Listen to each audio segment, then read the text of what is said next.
रायगढ़ जिला प्रशासन आनुकूल्य रायगढ़ स्थित विजु पट्टनायक ऑडिटोरियम ठारे भगवान बिरसा मुंडाकर 150तम जयंती वर्षर पूर्ति अवसर में जनजातीय गौरव दिवस 2025 महासमारोह पालित हो जाइछि।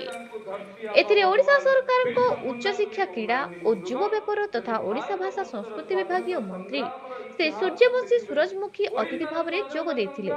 ताଙ୍କ ଅଭିଭାଷଣରେ ଭଗବାନ ବିର୍ସା ମୁଣ୍ଡାଙ୍କର ଜୀବନୀ ଓ ଭୂତପୂର୍ବ ପ୍ରଧାନମନ୍ତ୍ରୀ ଅଟଳ ବିହାରୀ ବାଜପେୟୀଙ୍କ ଜନଜାତି ଉନ୍ନୟନ ସମ୍ବନ୍ଧୀୟ କାର୍ଯ୍ୟଧାରା ପ୍ରତିଫଳିତ ହୋଇଥିଲା। राज्यसभा सांसद श्री सुजित कुमार और रायगढ़ विधायक श्री पाल स्वामी काडाराका सम्मानित अतिथि भावे जोग देथिले। उपस्थित जनता को संबोधित करथिले मध्य।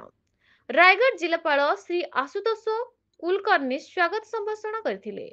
कार्यक्रम में रायगढ़ उपजिलापाल श्री रमेश चंद्र जेना, प्रकल्प प्रशासन समन्वित आदिवासी उन्नयन संस्था रायगढ़ श्री चंद्रकांत माझी, प्रकल्प प्रशासन समन्वित आदिवासी उन्नयन संस्थार गुणपुर श्री अजय कुमार प्रधान प्रमुख मंचासीन थिले।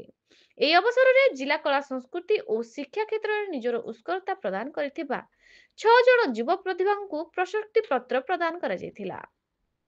रायगढ़ विभिन्न जनजाति संप्रदायर कलाकार माने रंगारंग नृत्य परिवेशन जिला प्रशासन पक्षरु जिला मंगल अधिकारी श्रीमती असीमा राव धन्यवाद अर्पण करथिले।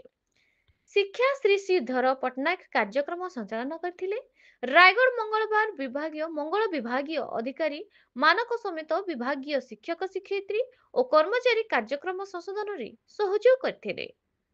रायगढ़ जिला प्रतिनिधि विश्वनाथ मांडी का रिपोर्ट, न्यूज ओडिशा टीवी।